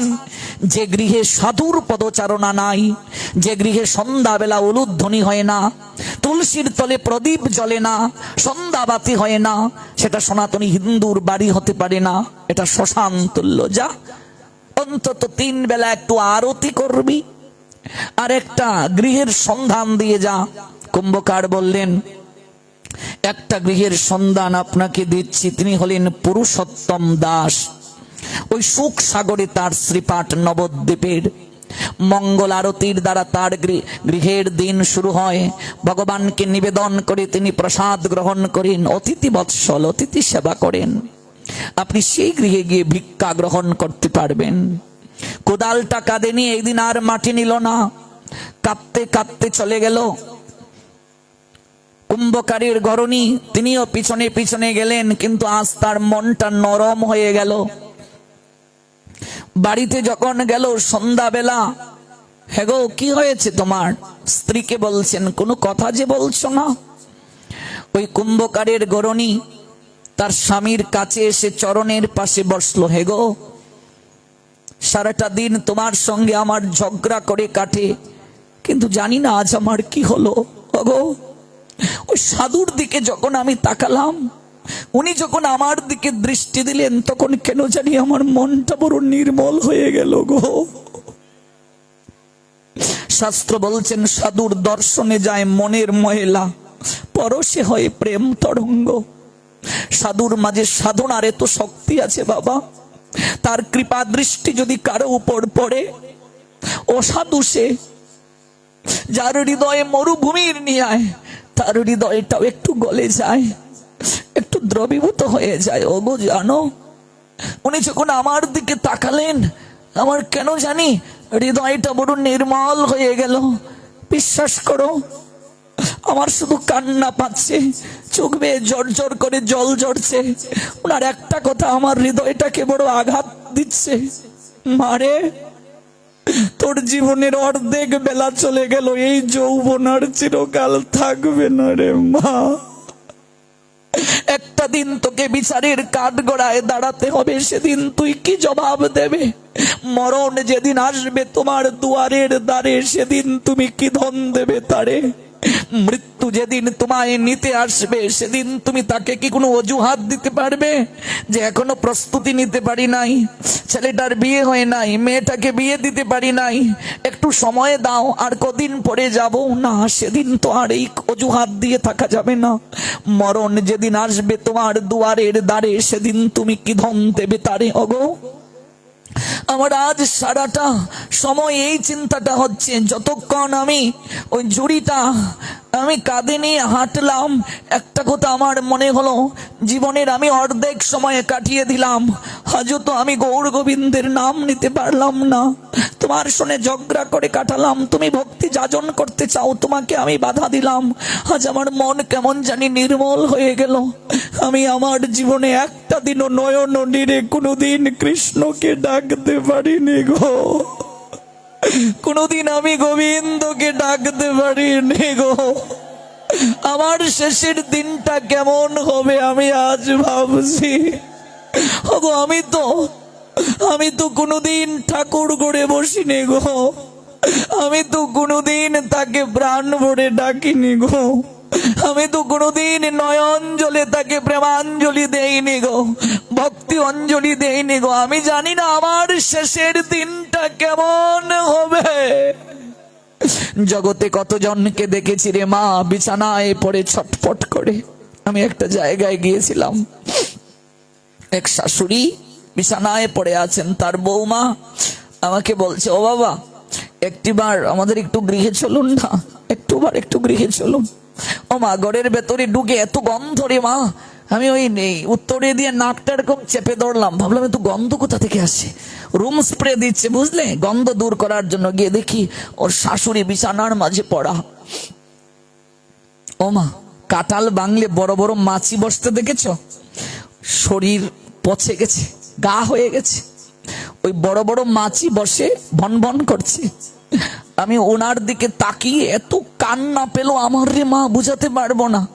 একটা অস্পষ্ট স্বর মুখ থেকে বের হয়ে এলো, আমায় বিদায় দাও, আমায় বিদায় দাও গোসাই, বিদায় দাও। মারে, বিদায়ের কাজ যদি কেউ না করে, শেষের দিনে কি সুস্থ শরীরে কৃষ্ণ নাম নিয়ে কারো বিদায় হয়? সারা জীবন দশায় কেউ যদি হরি নাম না করে, সাধু সঙ্গ না করে, ভগবানকে না ডাকে, তার কি আর শেষের দিনে সুস্থ শরীরে বিদায় হয় রে মা? শেষের দিনটা না জানি কার কেমন হয়, আমরা তো কেউ জানি না, কেউ বুঝি না। এই জগতে তার মতো দুর্ভাগিনী নারী আর কেউ হতে পারে না রে মা, যার এই রথ অচল হয়ে যায়, শরীরটা অচল হয়ে যদি কেউ বিছানায় পড়ে যায়, তার মতো দুর্ভাগিনী আর কেউ নেই, তার মতো দুর্ভাগা পুরুষ জগতে কেউ নেই।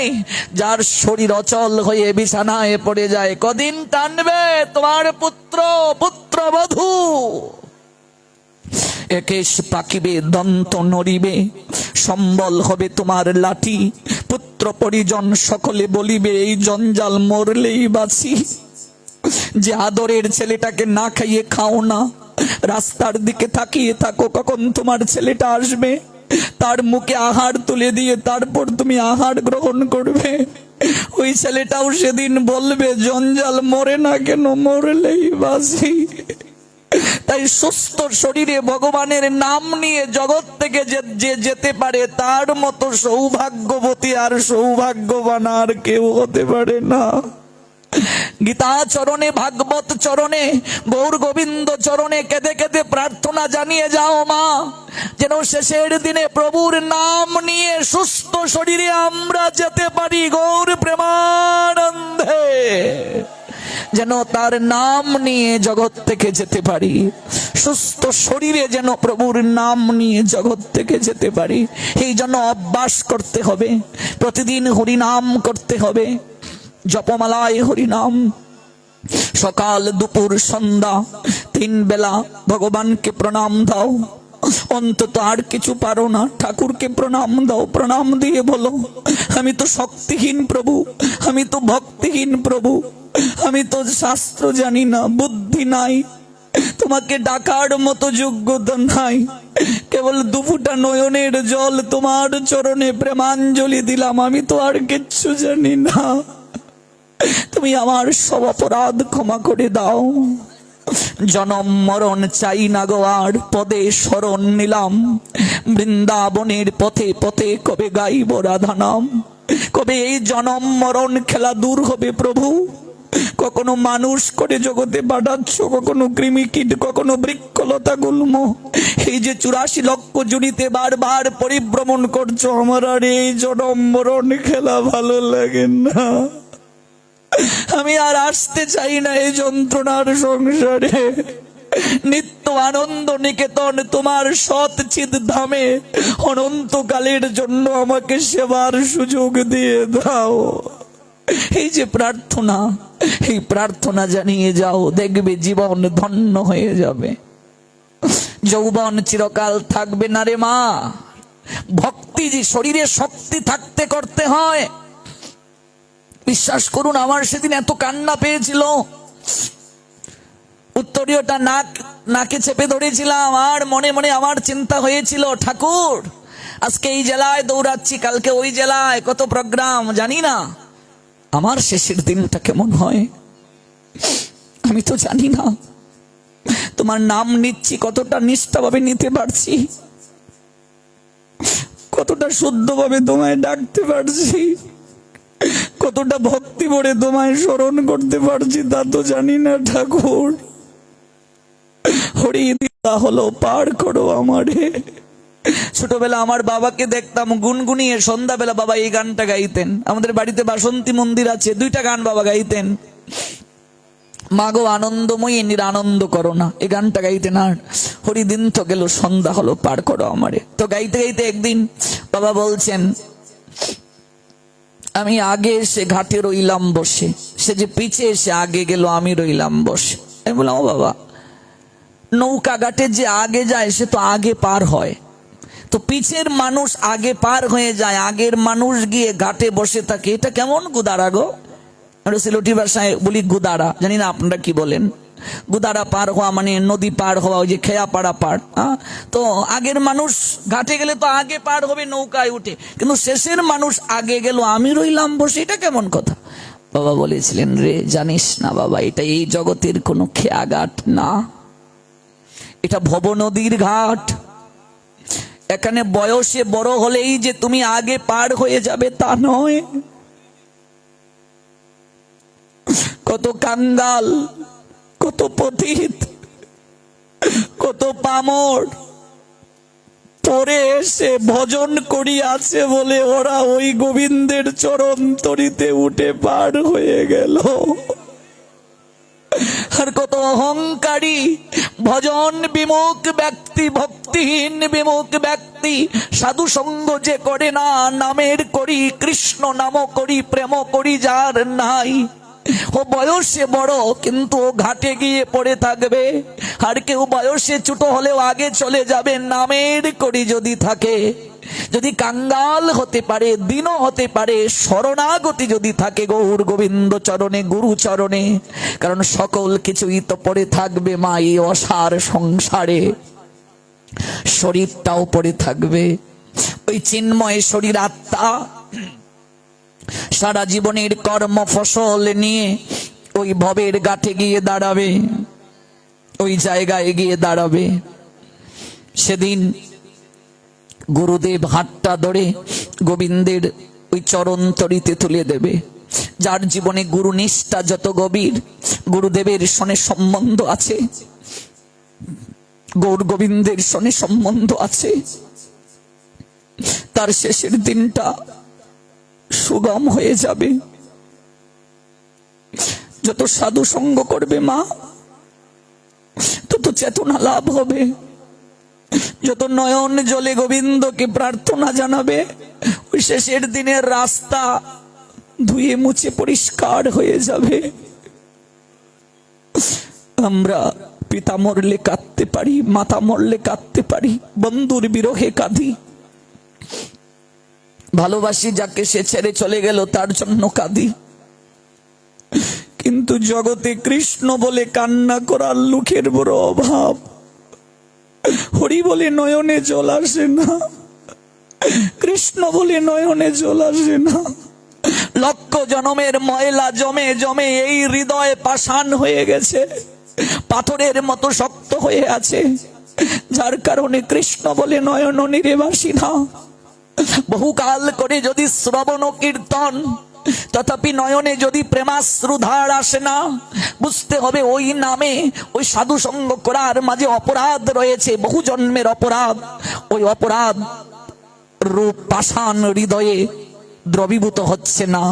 তাই কাঁদুন অবুঝ বাচ্চার মতো। গুরুদেবকে বলেছিলাম, গুরু মহারাজ খুব সহজে ভগবানকে প্রাপ্তির রাস্তাটা কি, ভগবানকে খুব সহজে কিভাবে পাওয়া যায়? গুরু মহারাজ বলেছেন, অবুঝ বাচ্চা যেমন কান্না করে করে তার মাকে ডাকে, ওমা মা, ওমা আমি কুলে উঠবো। মা তখন যদি কাজে ব্যস্ত থাকে একটা খেলনা দিয়ে বলে, বাবা একটু খেলা কর না সোনা, আমি কাজটা সেরে নিই, তারপর তোকে কুলে তুলবো, ঠিক কিনা?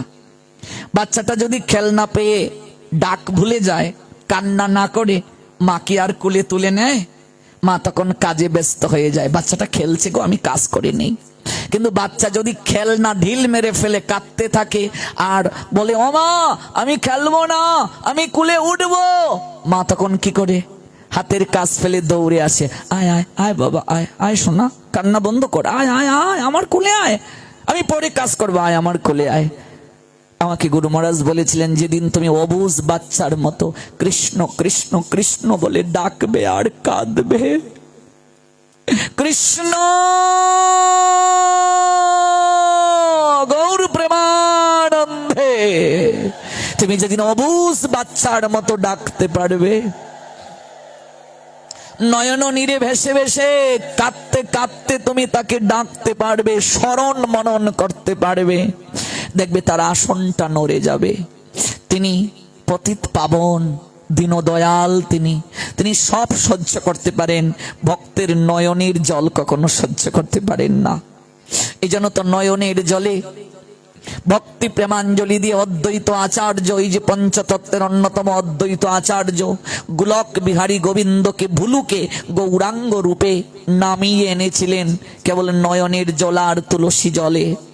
প্রতিদিন সুরধনী গঙ্গায় ওই নয়নের জলে তুলসী অর্পণ করেছিলেন, আর কাঁদতে কাঁদতে ডেকেছিলেন, এসো প্রভু নেমে এসো, চারিদিকে এত অন্ধকার, চারিদিকে সবাই পাপে তাপে ক্লিষ্ট, ত্রিতাপ জ্বালায় জর্জরিত, তুমি যদি না আসো জগৎ জীবের উদ্ধার সম্ভব নয়, তুমি যদি না আসো জগৎ জীবের দুঃখ দূর হবে না, তোমাকে আসতে হবে।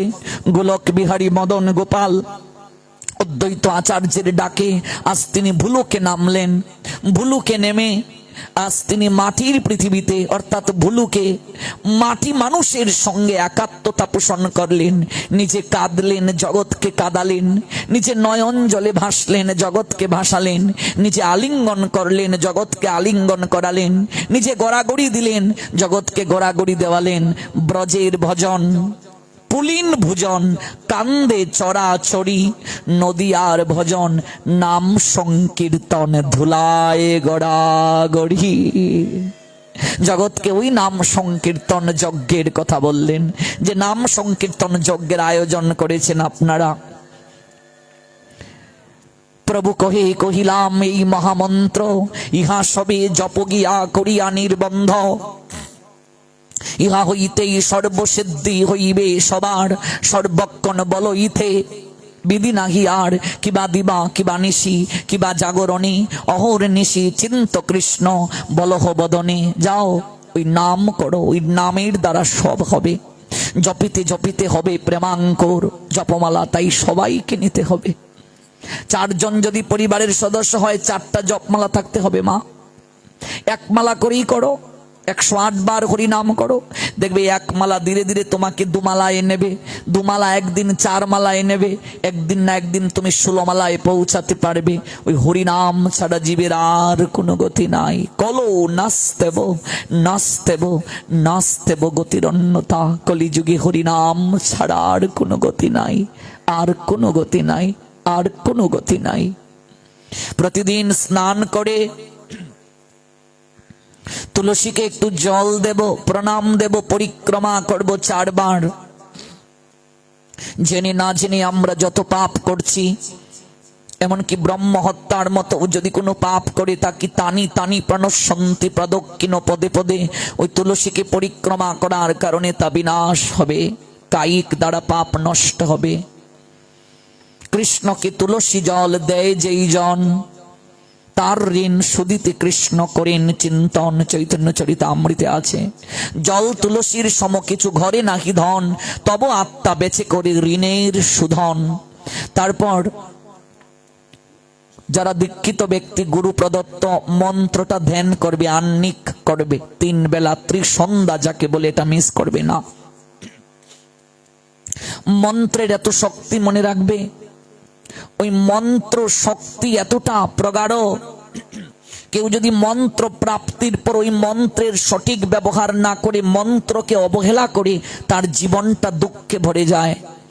কুন্তী দুর্বাসার সেবা করেছিল কিশোরী অবস্থায়। দুর্বাসার সেবা কেউ সহজে করে না, খুব রাগ দুর্বাসার। যদি একটু অপরাধ হয়ে যায় অভিশাপ দিয়ে দেন দুর্বাসা।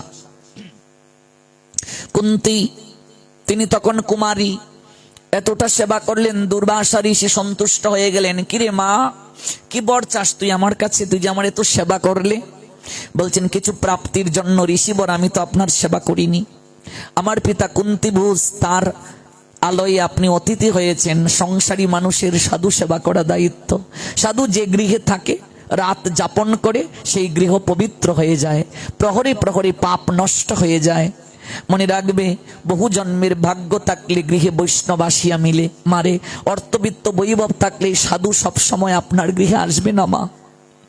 এটা বহু জন্মের সৌভাগ্য প্রয়োজন, আপনি এসেছেন, এটা আমাদের পরম সৌভাগ্য। মারে, তুই এত নিষ্কাম, তোর হৃদয়ে কোনো লোভ লালসা নাই, তুই কিছু চাইলি না আমার কাছে, আমি তোকে বর দিয়ে যাচ্ছি, একটা মন্ত্র দিয়ে যাই তোকে। ওই মন্ত্রের এত শক্তি মা, ওই মন্ত্রকে তুই যদি শ্রদ্ধা ভরে স্মরণ করিস, যে দেবতাকে মনে মনে স্মরণ করবি, ওই দেবতা তোর সম্মুখে আবির্ভূত হয়ে তোকে একটা পুত্র সন্তান প্রদান করবে। একটা নারী জীবনের পূর্ণতা মাতৃত্বে, নারী যদি বিবাহের পর আদর্শ সন্তান না পায়, সন্তানের জননী না হতে পারে, তার নারী জীবনটা কষ্ট থেকে যায় কিনা। মা ডাক যদি শুনতে না পারে, তোকে একটা মন্ত্র দিয়ে যাই, শুন মা, মন্ত্রকে কখনো অবহেলা করিস না। মন্ত্র মানে বীজ রে মা, বীজ জমিতে বপন করতে হয়, হাল চাষ করতে হয়। মন, তুমি কৃষি কাজ জানো না, এমন সোনার জমিন রইল পতিত, আবাদ করলে ফল তো সোনা। এই যে ধান রোপণ করেছেন আপনারা, ধান হয়েছে, কদিন পর পাকবে। ওই ধান রোপণের আগে, চারাটা রোপণের আগে হাল চাষ করতে হয়েছে কিনা, আগাছা তুলতে হয়েছে কিনা, তারপর বাঁশ দিতে হয়েছে কিনা, জল দিতে হয় কিনা, সার দিতে হয় কিনা। ওই দেহটা জমি, ক্ষেত্র, ক্ষেত্রজ্ঞ বিভাগ যুগ আছে, পড়বেন গীতায়। দেহ জমি, গুরুদেব ওই জমিতে লাঙ্গল চাষ দেন, ওইখানে তিনি বীজ বপন করে দেন। এটার নাম হলো দীক্ষা। দীক্ষা মানে দক্ষতা অর্জন, বীজ দেয়া। গুরুদেব আপনাকে বীজ দিলেন ওই দেহ জমিতে। বীজ পেয়ে যদি পরিচর্যা কেউ না করে, অঙ্কুরিত হবে? যত্রতত্র বীজ দিয়ে দিলে বীজ শুকিয়ে যাবে, চারা গাছ হবে। বীজ থেকে চারা গাছ হলো, যদি বেড়া না দাও তাহলে তৃণভোজী প্রাণী খেয়ে নেবে কিনা। সার যদি না দাও, জল যদি না দাও, তাহলে কি এটা বৃদ্ধি পাবে? শুকিয়ে যাবে। বিবেককে প্রশ্ন করুন তো, এই যে বীজ পেলেন, হয়তো এখানে কেউ 20 বছর আগে দীক্ষা নিয়েছে, কেউ 30 বছর আগে, কেউ 10 বছর হয়, 5 বছর হয়। এই যে এত বছর আগে বীজ নিলেন, বীজটা কি পরিচর্যা করছেন? অঙ্কুরিত হচ্ছে কি? চারাগাছ হচ্ছে কি? মন্ত্র পেয়ে যদি মন্ত্রের সঠিক ব্যবহার কেউ না করে, অবহেলা করে, হিতে বিপরীত হয়ে যাবে। শোন মা কুন্তী, এই মন্ত্র অবহেলায় কখনো স্মরণ করিস না। বীজ মন্ত্র হাঁটতে হাঁটতে করা যাবে না, চঞ্চল মনে করা যাবে না, ইত্যাদি ইত্যাদি, তাহলে বিনাশ হয়ে যাবে। তোকে যে আমি মন্ত্র দিলাম, স্থির হয়ে স্নান করে পবিত্র বসনে তুই যে দেবতাকে আহ্বান করবি, ওই দেবতা এসে তোকে সন্তান দেবে। চঞ্চল মনে অবহেলা করে ওই মন্ত্রকে তুই স্মরণ করবি না। কুন্তী তখন নাবালিকা, কুমারী, এত জ্ঞানও নাই। তিনি ভাবলেন, মন্ত্রের কি এত শক্তি হতে পারে যে দেবতাকে ডাকবো সেই দেবতাই চলে আসবে? একটু পরীক্ষা করে দেখি তো ঠিক কিনা। পরদিন সূর্য নারায়ণের দিকে তাকালেন, ওই কিরণ তাকে আকর্ষণ করলো। মন্ত্র জপ করতে শুরু করলেন, সূর্যদেবকে স্মরণ করলেন। সূর্যদেব তার সামনে আবির্ভূত হলেন। বলো বালিকা, আমায় কেন স্মরণ করলে? দুর্বাসার মন্ত্রের শক্তি অনেক, তোমার ইচ্ছে আমি পূরণ করব। হস্ত প্রসারিত করো, তোমাকে আমি আমার গুণ সম্পন্ন একটা পুত্র প্রদান করছি। কুন্তী কাঁদতে কাঁদতে বলছেন, হে সূর্য নারায়ণ, আমি তো নাবালিকা, আমি তো কুমারী, আমার তো বিয়ে হয় নাই। আমার যদি পুত্র এখন কুলে আসে, জগতের লোক আমাকে তো কলঙ্কিনী বলবে, চরিত্রহীনা বলবে, আমার বাবা মুখ দেখাতে পারবে না সমাজে, আমি চাই না। বলছে, বালিকা ভুলে গেছো, দুর্বাসা তোমায় বলে গিয়েছিলেন ওই মন্ত্রকে অবহেলা করবে না, চঞ্চল মনে মন্ত্র স্মরণ করবে না, দুঃখে ভরে যাবে তোমার জীবন। দুর্বাসা ঋষির সাধুর বাক্য কখনো মিথ্যে হতে পারে না। এই বলে একটা পুত্র প্রদান করলেন। আমার শরীরের একটা অংশ রক্ষা কবচ রূপে পুত্রের বুকের মাঝে আমি দিয়ে গেলাম, কবচ কুণ্ডল, ওর নাম হবে কর্ণ। কি হয়েছিল? জীবনটা কর্ণের। একটা মায়ের ভুলের কারণে জীবনটা দুঃখে ভরে গিয়েছিল না বাবা, মহাভারতে আছে না? জলে ভাসিয়ে দিলেন পুত্রটাকে। পরবর্তী অধিরথ ওই পুত্রটাকে পেলেন, আর রাধা মা দুজনে লালন পালন করলেন। কুন্তীর চোখের সামনে পুত্রটা কিন্তু পরিচয় দিতে পারলো না। কতটা কষ্ট একটা মায়ের বলো তো, তোমার চোখের সামনে তোমারই আরেকটা ছেলে ওই তোমার ছেলেটাকে মারছে, সহ্য করতে পারবে? না পারছো সইতে, না পারছো বলতে, ঠিক না? অর্জুন আর কর্ণ দুইজনই তো তার ছেলে, দুইজনই তো একে অপরকে মারার জন্য সংকল্প করেছে। তার মা সব দেখে কিছু বলতে পারছে না। কতটা কষ্ট! এর থেকে বড় শাস্তি হতে পারে? আপনার চোখের সামনে সব হচ্ছে, আপনি বলতে পারছেন না। এই জন্য যারা মন্ত্র পাবে, মন্ত্রটা যথা সময়ে একটু ধ্যান করবে। ত্রিসন্ধ্যা করতে হবে, 3 বেলা। স্নান করে একটু তুলসীতে জল দান, প্রণাম, পরিক্রমা, 3 বেলা একটু মন্ত্র স্মরণ করা। যারা চোখে আলো ভগবানের কৃপায় আপনারা পেয়েছেন, একটু গীতাটা পড়বেন। সংস্কৃত পারেন না, বাংলা অনুবাদ পড়ুন। পারেন না পড়তে, একটু বুকে একটু গীতাটাকে নিন, একটু বুকের মাঝে ওই গীতাকে জড়িয়ে ধরুন। এই যে গীতা, একটু বুকে নিন, বুকে নিয়ে বলুন, ওই মরণকালে ওই গীতা বুকে দিয়ে হবে কি, জীবিত অবস্থায় প্রতিদিন তোমাকে একটু বুকে ধারণ করছি, কুলে নিচ্ছি, অন্তিমে তোমার কুলে যেন আমার স্থান হয়। উলুধ্বনি গৌর প্রেমানন্দে, অন্তিমে তোমার কুলে যেন আমার স্থান হয়। একটু প্রতিদিন গীতাটাকে বুকে নিন। যারা পড়তে পারেন না, এই গীতাটাকে বুকে নিয়ে একটু গুজ্জ নামটা তো পারেন, এটা একটু বলুন, একটু প্রণাম দিন। দেখবেন ওই গীতা মায়ের করুণায় শেষের দিনে আপনার গীতার কুলে স্থান হবে। এই গীতা গোবিন্দের স্বয়ং হৃদয়ে, গীতা মে হৃদয়ং পার্থ, আছে কি নাই? গীতা আমার হৃদয়, মাহাত্ম্য পড়ে দেখবেন। গীতা আমার সার সর্বস্ব, গীতা আমার পরম পদ, গীতা আমার পরম গুরু। গীতার জ্ঞানকে আশ্রয় করে আমি জগৎ সংসারকে প্রতিপালন করে থাকি। গীতা আমার হৃদয়। একটু পড়ুন, একটু পড়তে হবে। যেখানেই গীতা পাঠ হবে, ভাগবত পাঠ হবে, ছুটে চলে যান। তবে আজ যেহেতু প্রথম রজনী আপনাদের একটু গোছগাছ করতে, যেহেতু অনেক রেস্ট্রিকশন আছে, উদ্বোধন আছে ইত্যাদি, কিন্তু আগামীকাল একটু শীঘ্র করতে হবে। এই দেখুন 12টা প্রায় বেজে যাচ্ছে। আমার তো কেবল বলতে ইচ্ছে হয়, আর আপনাদের মতো শ্রোতা যদি পাই, প্রেমিক শ্রোতা, তাহলে কি ছাড়তে ইচ্ছে হয় বলুন? কিন্তু 12টা বেজে যাচ্ছে, তো টানতে হবে। হ্যাঁ, সমাপ্তি টানতে হবে। দূরের ভক্তরা তারাও তো যাবে, কিন্তু আমরা আগামীকাল যেন একটু তাড়াতাড়ি শুরু করতে পারি, যেন দীর্ঘ সময় আমরা একটু শুনতে পারি।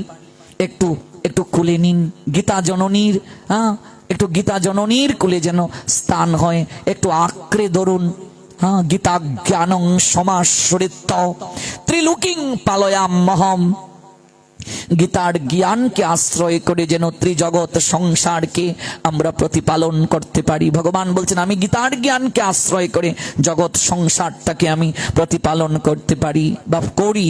গীতামে হৃদয়ং পার্থ, গীতামে সারমোত্তমম, গীতামে জ্ঞান মত্তুগ্রম, গীতামে জ্ঞান অব্যয়ম, গীতামে চুত্তমং স্থানং, গীতামে পরমং পদম, গীতামে পরমং গুজ্জং, গীতামে পরম গুরু, গীতা আশ্রয়ে অহম তিষ্ঠামি, গীতামে পরমং গৃহং, গীতা জ্ঞানং সমাশ্রিত ত্রিলোকিং পালয়াম্যহম। অর্জুন, আমি গীতার জ্ঞানকে আশ্রয় করি জগৎ সংসারকে প্রতিপালন করি। যেখানেই গীতার কথা হবে ছুটে যাবেন, যেখানেই ভাগবতের কথা হবে ছুটে যাবেন। নিজে যেমন যাবেন, ঘরের বউটাকেও বলবেন, চলো বৌমা 2 ঘন্টা গীতা পাঠ শুনে আসি। নাতিটাকেও নিয়ে আসবেন, সবাইকে নিয়ে যাবেন। সাধু দর্শন দরকার। সাধু দর্শনে হৃদয় পবিত্র হয়, সাধু দর্শনে গঙ্গা স্নানের ফল হয়। গঙ্গায় স্নান করলে মানুষ পবিত্র হয়, গঙ্গায় ডুব না দিলে কেউ পবিত্র হয় না, কিন্তু সাধু দর্শন করলে কোটি কোটি গঙ্গা স্নানের ফল হয়ে যায়। সাধু দর্শন মাত্রই পবিত্রতা এসে যায় হৃদয়ে, এখানে স্নান করার দরকার হয় না। তাই দেখুন, সাধু দর্শনের কারণে আজকে কুম্ভকারের স্ত্রী যে ঝগড়া দ্বারা দিনটা শুরু করত, মনে আছে তো ওমা, মনে আছে লীলা? কুম্ভকারের স্ত্রী ঝগড়া দ্বারা দিনটা শুরু করত, সে আজকে কাঁদতে কাঁদতে তার স্বামীর পায়ের নিচে বসে বলছে, ওগো, ওই সাধু যখন আমার দিকে তাকালেন, আমার দিকে করুণা করলেন, কৃপা দৃষ্টি দিলেন, উনার চরণে যখন আমি একটু দর্শন করলাম, প্রণাম দিলাম, আমার ভেতরটা গলে গেল। আমি ঝগড়া দ্বারা দিনটা শুরু করি, এই যৌবন তো সারাদিন থাকবে না, এই যৌবন তো চিরকাল রইবে না, আমার শেষের দিনটা কি হবে গো? ওগো, জীবনে অনেক তো অখাদ্য খেলাম, কুখাদ্য খেলাম, চলো যত বাসন কুসন আছে সব বাসন কুসন ভাগীরথী গঙ্গায় বিসর্জন দেই। আগামীকাল থেকে আমরা ভগবানকে নিবেদন করে প্রসাদ গ্রহণ করব গৌর প্রেমানন্দে। যে সাধু যেছে তার গৃহে যাওয়ার জন্য বলেছিলেন, নিতে পারেন নাই, এমন একটা বাসন নাই যেখানে রান্না করে ভগবানকে দিয়ে সাধু প্রসাদ গ্রহণ করবেন।